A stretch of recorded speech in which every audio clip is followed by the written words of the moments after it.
For over 30 years, Mr. Arthur Langley had been a quiet but essential part of St. Augustine High School. He wasn't a teacher or a principal, and he didn't stand at the front of classrooms shaping young minds with lessons on math, science, or history. Instead, Arthur worked behind the scenes, sweeping floors, mopping hallways, fixing broken desks, and ensuring that every corner of the school was clean and welcoming.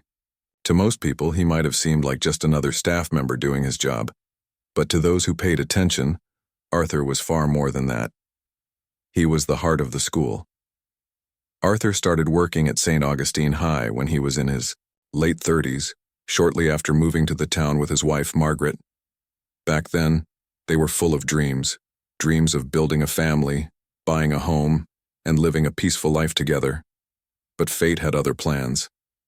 Margaret passed away unexpectedly, only a few years into their marriage, leaving Arthur alone. The pain of losing her shattered him, but instead of letting grief consume him, Arthur threw himself into his work. Working at the school gave him purpose. It kept him busy, surrounded by laughter, chatter, and the energy of young people who reminded him of brighter days. Every morning, Arthur arrived before sunrise, long before the first bell rang.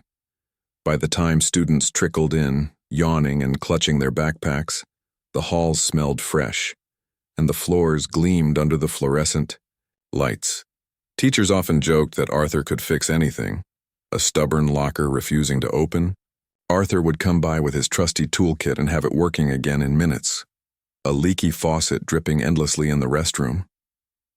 Arthur would roll up his sleeves, crawl under the sink, and silence it forever. Even the ancient copy machine in the faculty lounge seemed to behave better when Arthur was around. But it wasn't just his skills that made Arthur special, it was his kindness. Students loved him because he always had a kind word or a piece of advice when they needed it most. If someone looked upset sitting alone in the cafeteria, Arthur would sit beside them and ask if everything was okay. If a freshman got lost trying to find their next class, Arthur would guide them there with a reassuring smile. Some kids even confided in him about problems they couldn't share with anyone else. Family issues, struggles with grades, or feelings of loneliness. Arthur listened patiently, offering wisdom without judgment. Teachers appreciated him too. On parent-teacher conference nights when the school buzzed with activity, Arthur stayed late to help set up chairs, arrange tables, and make sure everything ran smoothly. During school plays or sports events, he was always there, quietly ensuring that things went off without a hitch. Once, during a particularly chaotic winter storm, the heating system broke down midday. While everyone shivered in their coats, Arthur worked tirelessly through the night to repair it. By morning, the building was warm again, and not a single person realized how close they'd come to freezing. Despite all this, Arthur never sought recognition or praise. He preferred to stay in the background, content to let others take the spotlight. His uniform, a simple gray jumpsuit with the school logo stitched on the chest, was always neatly pressed, and his shoes were polished to a shine. Though his hair had turned silver over the years, his posture remained straight, and his hands, though calloused from decades of hard work, moved with precision and care. What many didn't know was that Arthur's life outside the school was much quieter and lonelier than his bustling days inside its walls. After Margaret's passing, he never remarried. He lived in a modest one-bedroom apartment a few blocks away, where the furniture was old but well-maintained, and the shelves were lined with photographs of happier times. There were pictures of Margaret, smiling brightly in a summer dress, snapshots of Arthur as a younger man, standing proudly beside a car he'd restored himself, and faded images of his parents, whom he spoke of fondly but rarely visited anymore because they had both passed away. Though he earned little money compared to the teachers or administrators, Arthur managed to stretch his paycheck far enough to cover rent, groceries, and occasional treats like coffee from the local diner. He drove an aging sedan that rattled when it hit potholes but still got him where he needed to go. Despite his frugal lifestyle, Arthur was generous. Whenever a student mentioned needing supplies for a project or struggling to afford lunch, Arthur found subtle ways to help, slipping extra notebooks into lockers or handing out coupons for free meals at the diner. As the years passed, Arthur became something of a legend at St. Augustine High. Alumni returning for reunions often asked about him, reminiscing about how he'd helped them during tough times. Current students referred to him affectionately as Mr. L, short. For Langley, though, no one really knew why the nickname stuck. To them, he was simply a constant presence, a steady figure in a world that often felt unpredictable. Yet, despite his importance to the school community, Arthur's position was precarious. He worked on a contract basis, which meant he didn't have the same job security as full-time employees. Every year he signed a new agreement, hoping it wouldn't be his last. Deep down, he worried about what would happen if the school decided they no longer needed him. But he pushed those thoughts aside, focusing instead on the tasks at hand and the people who relied on him. Little did Arthur know, his fears were about to become a reality. The very foundation of his world, the place he dedicated so much of his life to, was about to shift in ways he couldn't imagine. What happened next would leave him reeling, questioning everything he thought he knew about loyalty, gratitude, and the value of a person's contributions. It was a chilly autumn morning, the kind where the air feels crisp and sharp against your skin. Leaves swirled in small whirlwinds across the parking lot as Arthur Langley pulled into his usual spot at St. Augustine High School. He stepped out of his car, clutching his thermos of coffee, and took a deep breath. The familiar scent of chalk dust and polished floors greeted him as he walked toward the entrance. It was a routine he'd followed for over 3 decades, one that felt as natural as breathing. But today was different. As soon as Arthur entered the building, he noticed an unusual tension in the air. The hallways, usually bustling with early morning, chatter from students and teachers rushing to prepare for the day, were eerily quiet. A few staff members hurried past him without making eye contact, their faces tight with unease. Something wasn't right. Before Arthur could dwell on it too much, the school secretary approached him. Her name was Mrs. Harper, a kind woman who always greeted him warmly. Today, however, her smile was strained. "Arthur," she said softly, "Principal Dawson wants to see you in his office." Arthur frowned. Being summoned to the principal's office wasn't entirely unusual. Sometimes there were maintenance issues or scheduling conflicts to discuss. But this felt different. There was no friendly tone in Mrs. Harper's voice, no casual mention of how the weather was shaping up. She simply handed him a slip of paper with the time written on it and walked away, leaving Arthur standing alone in the corridor. A knot formed in his stomach as he made his way to the office. Along the way, he passed classrooms where teachers were setting up for the day, their voices muffled behind closed doors. Students lingered outside lockers, chatting and laughing as if nothing were amiss. To them, everything seemed normal. But Arthur couldn't shake the feeling that something serious was about to happen. When he reached the office, Principal Dawson's door was slightly ajar. Arthur knocked gently, and a voice called out, "Come in." Taking a deep breath, he pushed the door open and stepped inside. What he saw there made his heart sink. Principal Dawson sat behind his desk, flanked by several members of the school board. Their stern expressions gave nothing away, but the atmosphere in the room was heavy with tension. Papers were spread across. The desk and a laptop displayed graphs and charts that Arthur couldn't quite make out from where he stood. No one smiled. No one offered him a seat. "Mr. Langley," Principal Dawson began, his tone formal and distant. "Thank you for coming in. Please have a seat." Arthur obeyed, perching awkwardly on the edge of the chair. His hands gripped, the arms tightly, though he tried to appear calm. Dawson cleared his throat before continuing. "As you may know, we've been facing some financial challenges recently. Budget cuts are affecting schools all over the district, and unfortunately, we've had to make some difficult decisions." He paused, glancing briefly at the board members beside him. They nodded solemnly, avoiding direct eye contact with Arthur. Arthur's pulse quickened. He had heard rumors about budget cuts, of course, but he hadn't thought they would affect him. After all, he'd been with the school for 32 years. Surely his experience and dedication counted for something. "We've reviewed all positions carefully," Dawson continued, "and while this decision wasn't easy, we've determined that certain roles can be streamlined or eliminated altogether. Your position, Mr. Langley, is one of those affected." The words hit Arthur like a punch to the gut. For a moment he couldn't speak. His mind raced, trying to process what he'd just heard. You're Letting me go? He managed to stammer, his voice barely above a whisper. Dawson nodded, stiffly. I'm afraid so. Effective immediately. We'll provide you with a severance package, of course, and assist you in any way we can during this transition. One of the board members leaned forward, holding out a small envelope. Here's your final paycheck and some additional compensation for your years of service, he said briskly. We appreciate everything you've done for the school. Appreciate? The word echoed hollowly in Arthur's ears. How could they claim to appreciate him when they were tossing him aside so callously? He stared at the envelope, unable to take it.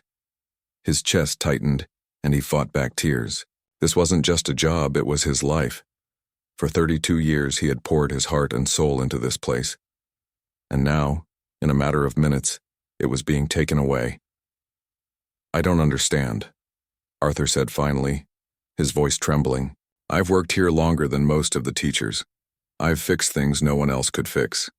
I've helped students who didn't have anyone else to turn to. Doesn't that count for anything? The board members exchanged uncomfortable glances. One of them muttered something about efficiency and automation, while another shuffled papers nervously. Principal Dawson sighed. Mr. Langley, we value your contributions truly, but these are tough times, and we have to prioritize resources. I'm sorry. Sorry. That single word felt woefully inadequate. Arthur wanted to argue, to plead his case, but he knew it wouldn't change anything. These people had already made up their minds. They weren't going to listen. With shaking hands, Arthur accepted the envelope and rose from his chair. He muttered a quiet thank you, though the words tasted bitter in his mouth. As he turned to leave, he caught a glimpse of himself in the reflection of the window. A tired old man, shoulders slumped, carrying the weight of betrayal. Back in the hallway, the world seemed surreal. Students brushed past him, oblivious to the turmoil inside him. Teachers nodded politely, unaware of the bombshell that had just been dropped. Arthur wandered aimlessly for a few moments, unsure of what to do next. Eventually, he found himself in the janitor's closet, a tiny, cluttered space that had served as his sanctuary for so many years. He sank onto a stool, clutching the envelope tightly in his hand. For the first time in decades, Arthur allowed himself to cry. Tears streamed down his face as he thought about all the years he'd given to this school, all the sacrifices he'd made. He thought about Margaret, who had encouraged him to take the job all those years ago. He thought about the countless students whose lives he had touched, even if only in small ways. And he thought about the future, a bleak, uncertain expanse, stretching out before him. As the reality of his situation settled in, anger began to replace sadness. How could they do this to him? After everything he'd done, after all the nights he'd stayed late and all the weekends he'd worked without complaint, they dismissed him as if he were expendable. The injustice of it burned within him, fueling a mix of frustration and despair. By the time Arthur left the school that afternoon, dusk had fallen. Shadows stretched long across the parking lot as he loaded his toolbox into the trunk of his car. For a brief moment, he considered turning back, saying goodbye to the few colleagues who might care. But he quickly dismissed the idea. What was the point? They hadn't stood up for him. Why should he expect anything more now? As he drove home, Arthur replayed the meeting in his mind over and over again. Each time the pain felt sharper, the betrayal deeper. He realized that he wasn't just losing a job, he was losing a part of himself. St. Augustine High School had been his second home, his refuge, his purpose. Without it, he felt untethered, adrift in a sea of uncertainty. That night, as Arthur sat alone in his dimly lit apartment, the envelope still unopened on the table before him, he wondered if anyone would even notice he was gone. Would the students miss the man who kept their school running smoothly? Would the teachers remember the person who had quietly supported them through thick and thin? Or would he fade into obscurity, forgotten like an old piece of furniture tucked away in a corner? Little did Arthur know his story was far from over. Unbeknownst to him, forces beyond his control were already set in motion, forces that would bring his quiet life crashing into the spotlight and change everything he thought he knew about gratitude, recognition, and the true measure of a person's worth. The next day dawned gray and overcast, the kind of morning that seemed to mirror Arthur Langley's mood perfectly. He woke up early, as he always did, but instead of pulling on his familiar gray jumpsuit and heading to work, he simply sat at his kitchen table, staring blankly at the envelope from the school board. The small pile of bills on the counter caught his eye, a stark reminder of the uncertainty looming ahead. For the first time in decades, Arthur had no plan for the day. No floors to sweep, no lockers to fix, no classrooms to tidy. The emptiness of his schedule felt suffocating.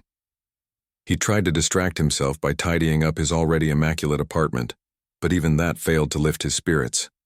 Every corner of the place reminded him of Margaret, of happier days when life felt full of promise. The framed photographs on the walls smiled back at him, frozen in moments long past, while the silence of the room pressed down heavily.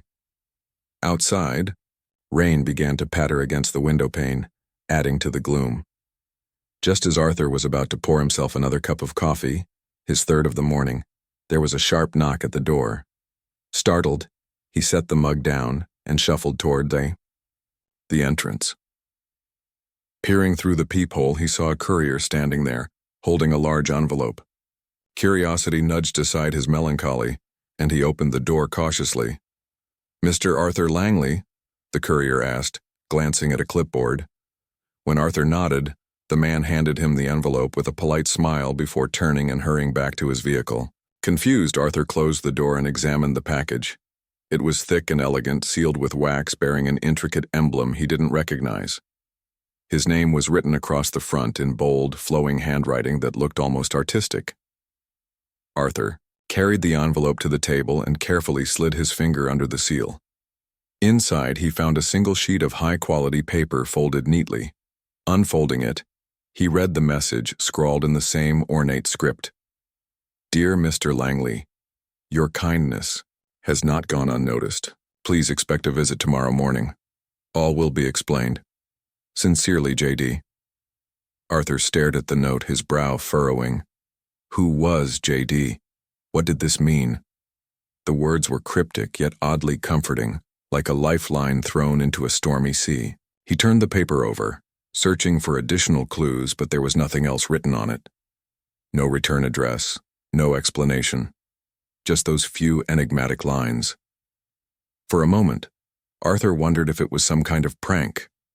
But something about the quality of the paper, the elegance of the handwriting, and the formality of the tone made it feel genuine. Still, skepticism lingered. After everything that had happened in the past 2 days, it was hard to believe that anything good could come out of this sudden mystery. Despite his doubts, the letter sparked a flicker of hope deep within him.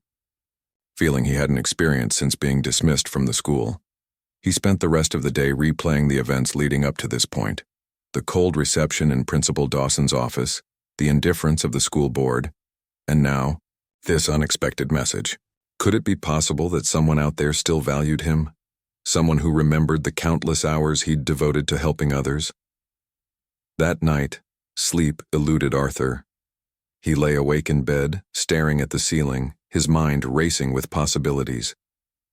Who was J.D., and why would they reach out to him now? Was it someone from St. Augustine High School, a teacher or administrator who disagreed with the decision to let him go? Or perhaps an alumnus grateful for his help during their time at the school? The more he thought about it, the more questions arose, each one swirling around in his head like leaves caught in a gust of wind. By the time dawn broke, Arthur was exhausted but restless. He showered and dressed in his usual neat attire, unable to shake the anticipation building inside him. As he sipped his coffee, he glanced out the window every few minutes, half expecting to see someone arriving. The mysterious nature of the letter left him both excited and uneasy. What if it turned out to be nothing? Worse yet, what if it brought more disappointment? Around mid-morning, just as Arthur was beginning to think the promised visit might never happen, a low hum filled the air outside. At first he thought it was a distant airplane passing overhead, but the sound grew louder and sharper, reverberating through the walls of his apartment. Curious, he stepped onto the sidewalk and looked up. What he saw took his breath away. hovering. Above the nearby park was a sleek black helicopter, its rotors slicing through the crisp autumn air. Onlookers gathered quickly, pointing and murmuring in awe as the chopper descended gracefully onto the grass. Arthur watched in stunned silence, unsure of what to make of the spectacle. Surely this couldn't have anything to do with him. Could it? As the helicopter touched down, the side door slid open and a tall, sharply dressed man in his 50s stepped out. He wore an expensive suit, polished leather shoes, and a confident smile that radiated authority. Flanked by assistants carrying briefcases and tablets, he strode purposefully toward Arthur, who stood frozen in place. When the man reached him, he extended a hand and said warmly, "Mr. Langley, I presume? My name is Jonathan Drake." Arthur blinked, momentarily speechless. "Yes," he stammered, shaking the man's hand. "But how do you know me?" Jonathan chuckled softly, his eyes twinkling with amusement. "Let's just say I owe you a debt I've been meaning to repay for quite some time. May we talk somewhere private?"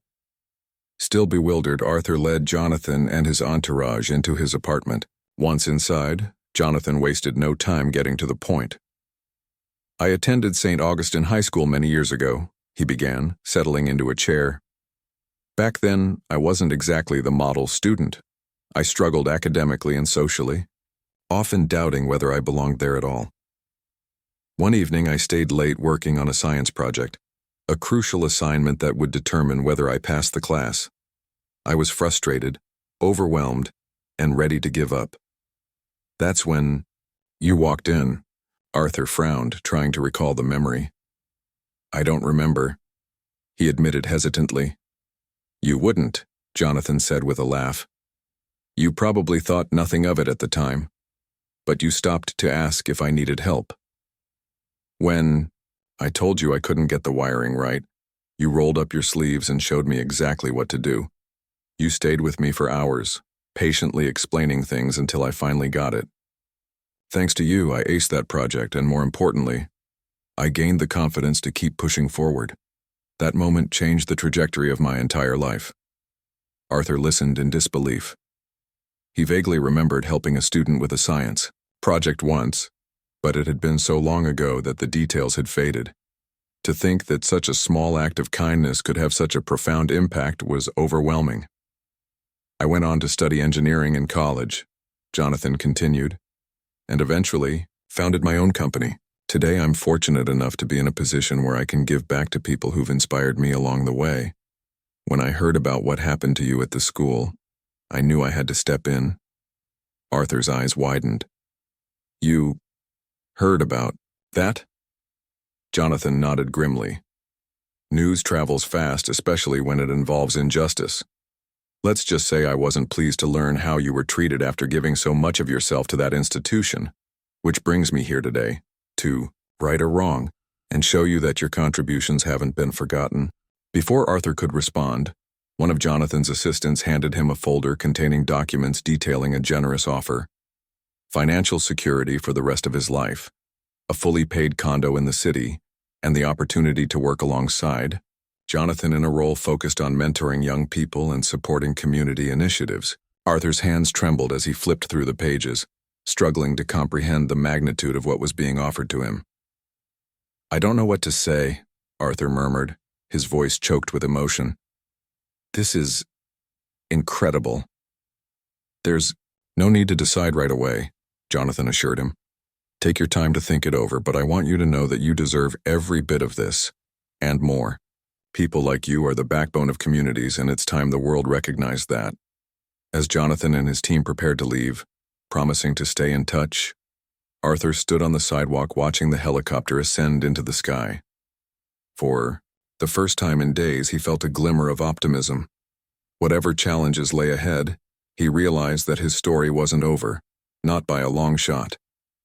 The morning after Jonathan Drake's unexpected visit, Arthur Langley found himself unable to sit still. His small apartment, once a quiet refuge, now felt too cramped to contain the whirlwind of emotions swirling inside him.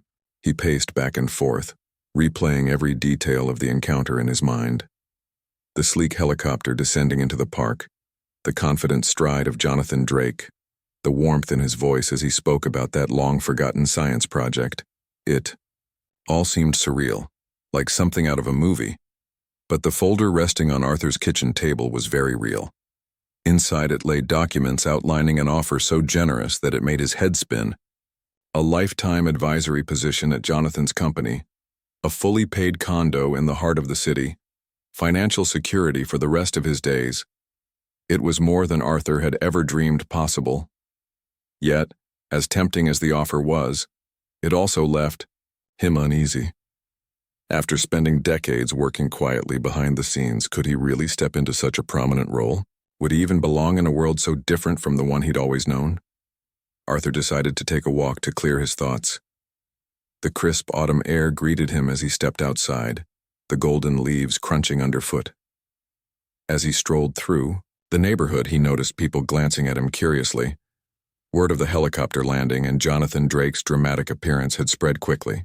Neighbors who barely acknowledged him before now waved enthusiastically or stopped to ask if everything was okay. Arthur smiled politely but said little, unsure of how much to share. When he returned home, his phone rang for the first time in years. It was Principal Dawson from St. Augustine High School. Arthur hesitated before answering, his grip tightening around the receiver. "Mr. Langley," Dawson began, his tone unusually hesitant. "I hope you're doing well. I wanted to apologize, again for how things unfolded. We've been getting calls from alumni and parents expressing concern about your departure. Some are even threatening to withdraw their support unless we reconsider." Arthur listened silently, his jaw tightening. Part of him felt vindicated. Finally, someone recognized the injustice of his firing, but another part of him felt hollow. An apology born out of public pressure wasn't the same as genuine remorse. "What exactly are you offering?" he asked flatly. Dawson cleared his throat. "We'd like to reinstate you immediately, with a significant raise and full benefits. Your contributions mean a great deal to this school, and we realize now that we made a mistake." For a moment, Arthur considered accepting. Returning to the familiar halls of St. Augustine might provide a sense of comfort, a return to normalcy. But then he thought about the cold indifference of the school board during his dismissal, the way they dismissed decades of loyalty without a second thought. Could he truly trust them not to turn their backs on him again when it suited them? "I appreciate the offer," Arthur replied after a pause, choosing his words carefully. "But I think it's best if I move on. You have my thanks, though." Dawson sounded surprised but didn't press further. After hanging up, Arthur felt a strange mix of relief and sadness. While he wouldn't be returning to the school, he knew deep down that it was the right decision. He deserved better than to go back to a place where he'd been treated as disposable. That afternoon, Arthur called Jonathan Drake to discuss the offer in greater detail. They arranged to meet at a cafe downtown, a cozy spot filled with the aroma of freshly brewed coffee and baked goods. When Arthur arrived, Jonathan greeted him warmly, rising from his seat to shake hands. "How are you holding up?" Jonathan asked, gesturing for Arthur to sit. "To be honest, I'm still processing everything," Arthur admitted, sinking into the chair across from him. "It's a lot to take in." Jonathan nodded sympathetically. "I can imagine. Believe me, I wouldn't blame you if you needed more time to decide. But let me tell you a bit more about what I envision for your role at the company. We're launching a new initiative focused on community outreach and mentorship programs. Given your experience connecting with students and staff at St. Augustine, I believe you'd be perfect for leading these efforts. You'll have the freedom to shape the program however you see fit, and you'll work directly with me to ensure it aligns with our goals." Arthur leaned forward, intrigued. Mentorship and community outreach were causes close to his heart. Over the years, he'd seen firsthand how small acts of kindness could make a big difference in someone's life. If he could use his skills and experiences to help others on a larger scale, perhaps this was the opportunity he'd been searching for. "What would a typical day look like?" Arthur asked cautiously. Jonathan smiled. "No 2 days will be the same, which is part of the appeal. One day, you might visit schools to speak with students about perseverance and resilience. Another day, you could collaborate with local organizations to develop workshops or fundraisers. And yes, there will be meetings and planning sessions, but nothing overly formal. Think of it as continuing the work you've always done, just on a bigger stage. Arthur mulled over the idea, weighing the pros and cons. On one hand, stepping into such a visible role felt daunting. He was used to staying in the background, letting his actions speak for themselves. On the other hand, he couldn't deny the excitement bubbling within him at the thought of making a broader impact. This wasn't just about securing his own future. It was about honoring the values he'd lived by for so many years. "I'm interested," Arthur said finally, meeting Jonathan's gaze. "But I want to do this my way. No fancy titles or pretense, just honest, meaningful work." Jonathan grinned. "That's exactly what I hoped you'd say. Let's get started." Over the next few weeks, preparations moved swiftly. Jonathan's team helped Arthur settle into his new condo, a modern, sunlit space with sweeping views of the city. Skyline, boxes of his belongings were delivered, and decorators transformed the empty rooms into a warm, inviting home. Meanwhile, plans for the mentorship program took shape, with Arthur providing input every step of the way. He insisted on keeping elements grounded and practical, ensuring that the initiatives would genuinely benefit those they aimed to serve. As word of Arthur's involvement with Jonathan's company spread, media outlets picked up the story. Headlines like "Elderly Janitor Turned Community Hero" and "From School Hallways to Boardrooms, Arthur Langley's Inspiring Journey" dominated news cycles. Reporters clamored for interviews, eager to learn more about the man whose quiet dedication had captured hearts nationwide. At first, Arthur resisted the attention, uncomfortable with being thrust into the spotlight. But Jonathan encouraged him to embrace it, explaining that sharing his story could inspire countless others. One evening, Arthur sat in his new living room, flipping through a stack of newspaper clippings. Each article highlighted a different aspect of his journey, from his humble beginnings at St. Augustine High School to the dramatic helicopter landing that changed everything. For so long, he'd believed his life was defined by loss and struggle. Now he realized it was also marked by resilience, kindness, and the power of second chances. As he set the clippings aside, a soft knock sounded at the door. Surprised, Arthur opened it to find a young girl standing there, clutching a bouquet of wildflowers. She looked no older than 10, her cheeks flushed pink from the cool night air. "Are you Mr. Langley?" she asked shyly. "Yes, I am," Arthur replied, smiling. "And who might you be?" "My name's Lily," she said, holding out the flowers. "My mom told me about you. She said you helped kids like me when you worked at the school, so I wanted to say thank you." Tears welled up in Arthur's eyes as he accepted the bouquet. "Thank you, Lily," he said softly. "This means more than you know." As the young girl skipped away, Arthur closed the door and leaned against it, overcome with emotion. In that moment, he understood that his story wasn't just about redemption. It was about connection, about touching lives, no matter how big or small the gesture. And as he gazed out at the glittering city lights, he felt a renewed sense of purpose. Whatever challenges lay ahead, he was ready to face them, not alone, but surrounded by the love and gratitude of those whose lives he had touched. The weeks that followed Arthur Langley's decision to join Jonathan Drake's company were a whirlwind of activity. For the first time in his life, Arthur found himself at the center of attention, not just from reporters and television crews, but from people across the country who had been inspired by his story. Social media buzzed with posts about the janitor turned mentor, and strangers reached out to share how his journey resonated with them. Messages poured in from teachers, parents, students, and even retirees, all expressing gratitude for reminding the world of the value of humility, hard work, and kindness. At first, Arthur struggled to adjust to this newfound fame. He wasn't used to being recognized in public or having cameras pointed at him during interviews, but with Jonathan's guidance, he began to see the bigger picture.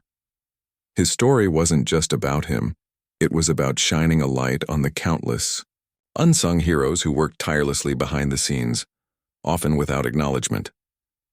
By stepping into the spotlight, Arthur could amplify their voices too. Jonathan wasted no time putting Arthur's vision into action.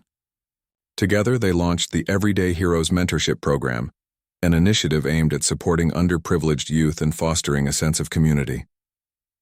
The program focused on 3 core pillars: education, mentorship, and service. Students participating in the program would receive tutoring, career counseling, and opportunities to engage in volunteer projects that benefited their neighborhoods. What set it apart was its emphasis on celebrating everyday acts of kindness, whether it was helping a neighbor carry groceries or volunteering at a local shelter. Arthur threw himself into the project with the same dedication he'd shown at St. Augustine High School. Every morning he arrived early at the company headquarters, a sleek glass building that seemed worlds away from the worn hallways he once called home. At first, he felt out of place among the polished executives and tech-savvy employees buzzing around him. But as days turned into weeks, he realized that everyone treated him with genuine respect. They saw him not as an outsider, but as someone whose wisdom and experience enriched the workplace. One of Arthur's favorite parts of the job was visiting schools and community centers to speak with students. Unlike formal lectures, these sessions were intimate and interactive, allowing kids to ask questions and share their own stories. Arthur spoke candidly about his struggles after losing Margaret, his years at St. Augustine, and the lessons he'd learned along the way. "Life doesn't always go the way we plan," he told them one afternoon, standing before a group of wide-eyed teenagers. "But every challenge is an opportunity to grow stronger, and sometimes, when you least expect it, goodness comes back to you in ways you never imagined." The students listened intently, hanging on his every word. Many confided in him afterward, sharing their fears about the future or struggles at home. Arthur listened patiently, offering advice drawn from his own experiences. To some, he became a father figure. To others, a trusted friend. Teachers marveled at how quickly he connected with the kids, breaking through barriers that had seemed impenetrable before. In addition to mentoring students, Arthur collaborated with local organizations to create workshops and events designed to bring communities together. One such initiative was the Kindness Challenge, which encouraged participants to perform small acts of goodwill each day for a month. From writing thank you notes to donating clothes or simply smiling at strangers, the challenge reminded people of the profound impact simple gestures could have. Thousands joined in, posting photos and stories online using the hashtag #SpreadKindnessWithArthur. It became a viral sensation, sparking conversations about compassion and unity in a divisive world. Back at the company, Arthur played a key role in shaping policies that prioritized employee well-being.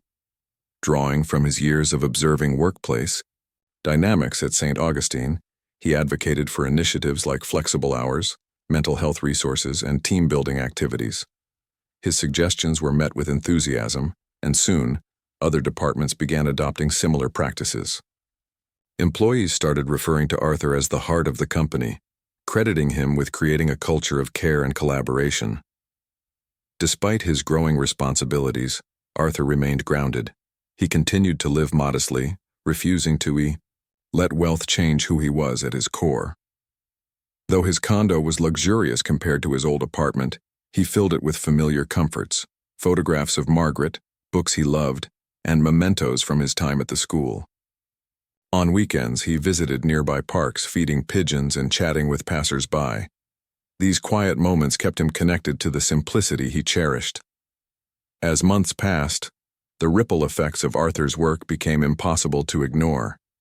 Schools reported improved attendance and higher morale among students involved in the mentorship program. Communities rallied around the Kindness Challenge, organizing neighborhood cleanups and fundraisers. Even businesses took notice, partnering with Jonathan's company to expand outreach efforts. Arthur's influence extended far beyond what anyone, including himself, had anticipated. But perhaps the most meaningful validation came from St. Augustine High School itself. Embarrassed by the public backlash following Arthur's dismissal, the administration made sincere efforts to repair their relationship with him. They invited him to deliver a speech at graduation, where he received a standing ovation from both students and faculty. Later, they established the Arthur Langley Scholarship Fund, awarding annual grants to students pursuing careers in education, social work, or community service. A plaque honoring Arthur was placed in the main hallway, ensuring that future generations would remember his legacy. Through it all, Arthur remained humble. When praised for his achievements, he deflected credit onto others, the students who embraced the program, the volunteers who gave their time, the colleagues who supported his ideas. "This isn't about me," he often said. "It's about what we can accomplish when we come together." Still, there were moments when Arthur allowed himself to reflect on how far he'd come. Late at night, sitting by the window of his condo, he would think about the young man who had walked into Principal Dawson's office feeling defeated and invisible. That version of himself would never have believed the life he now led. A life filled with purpose, recognition, and love. Yet here he was, proof that even the quietest voices could echo loudly when given the chance. One evening, as Arthur prepared to leave the office, Jonathan stopped him. "You've done incredible work," he said, clapping Arthur on the shoulder. "I hope you know how much you've changed not just my life but the lives of so many others." Arthur smiled, touched by the sincerity in Jonathan's words. "And I hope you know how grateful I am for giving me this opportunity. None of this would have been possible without you." Jonathan shook his head. "Don't thank me. Thank yourself. You earned every bit of this." On his drive home, Arthur replayed those words in his mind. For so long he had doubted his worth, believing that his contributions were too small to matter. Now he understood that greatness wasn't measured by titles or wealth. It was measured by the lives you touched and the ripples you created. And as he parked his car outside his condo, gazing up at the twinkling city lights, Arthur knew one thing for certain: his story was far from over. With each new day came another chance to make a difference, to remind the world that kindness, resilience, and humanity mattered more than anything else. Arthur Langley's transformation from an overlooked janitor to a celebrated figure in his community was nothing short of remarkable. Yet, as time went on, he realized that the true measure of his success wasn't in the accolades or the spotlight. It was in the lasting impact he had on others. The Everyday Heroes mentorship program flourished under his guidance, becoming a beacon of hope for countless students and families. What started as a small initiative grew into a nationwide movement, inspiring similar programs in cities across the country. One of the most profound changes Arthur noticed was how people began to see him, not just as Mr. L, the kind old man who fixed broken lockers, but as someone whose life embodied resilience and compassion. Strangers approached him in grocery stores, coffee shops, and parks to express their gratitude. Some shared stories of how his example had inspired them to be kinder, more patient, or more generous. Others thanked him for reminding them to value the unsung heroes in their own lives, the teachers, nurses, custodians, and volunteers who worked tirelessly behind the scenes. At first, Arthur found it overwhelming to be treated like a celebrity. He wasn't used to being stopped for autographs or selfies, nor did he feel comfortable accepting praise for simply doing what he believed was right. But over time, he came to understand that his story resonated with people because it offered something rare in today's fast-paced world: hope. It reminded them that no act of kindness, no matter how small, was ever wasted, and that even those who seemed invisible could leave an indelible mark on the world. The ripple effects of Arthur's influence extended far beyond the mentorship program. Schools, businesses, and nonprofit organizations embraced the principles he stood for, embedding them into their cultures. Teachers started incorporating lessons on empathy and gratitude into their curriculums. Companies implemented policies that prioritized employee well-being and community engagement. Neighborhoods organized events to celebrate local heroes, fostering a sense of unity and belonging. Everywhere Arthur turned, he saw evidence of the change he had helped spark. Despite his growing fame, Arthur remained deeply connected to the people around him. He made it a point to attend every event hosted by the mentorship program, whether it was a fundraising gala or a simple pizza party for students.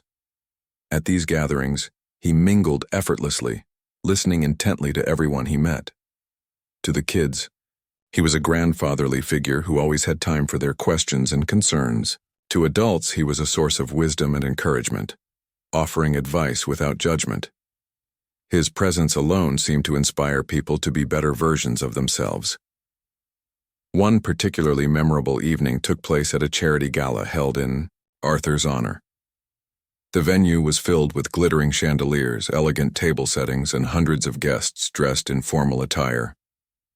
As Arthur walked onto the stage to deliver a speech, the room erupted into applause.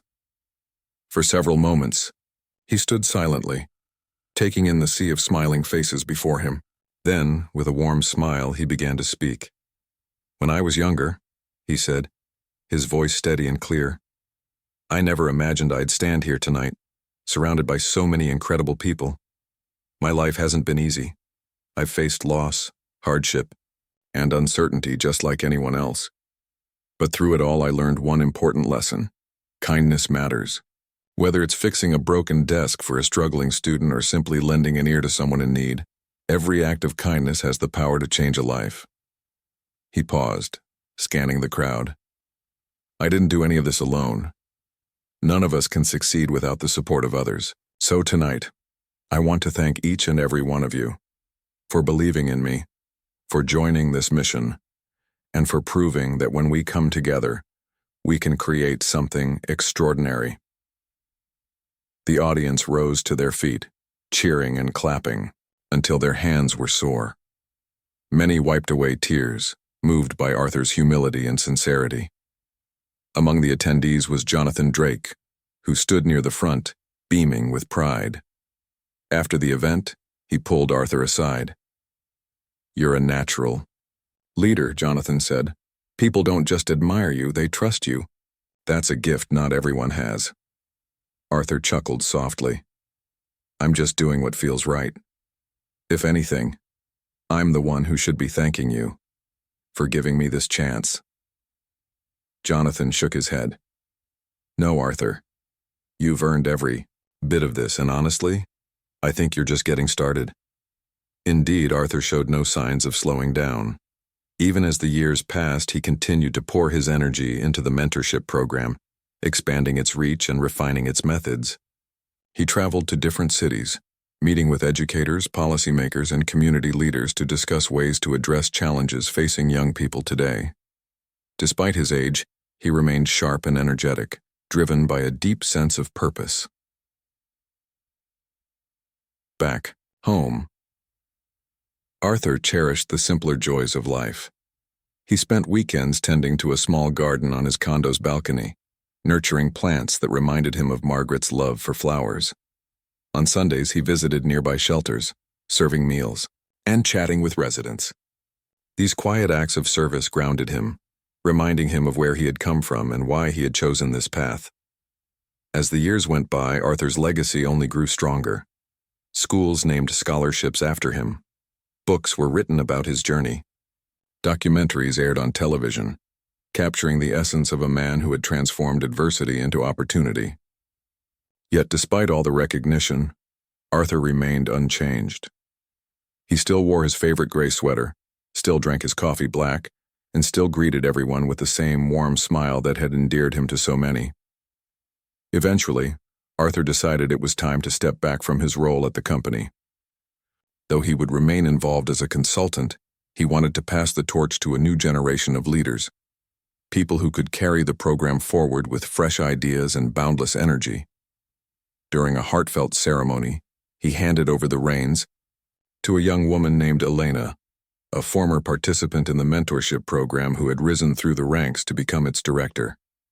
Her eyes glistened with tears as she accepted the responsibility, promising to honor Arthur's vision in everything she did. In retirement, Arthur focused on writing, a lifelong dream he had never dared pursue before. Sitting at his desk overlooking the city skyline, he penned stories inspired by the people he had met along the way.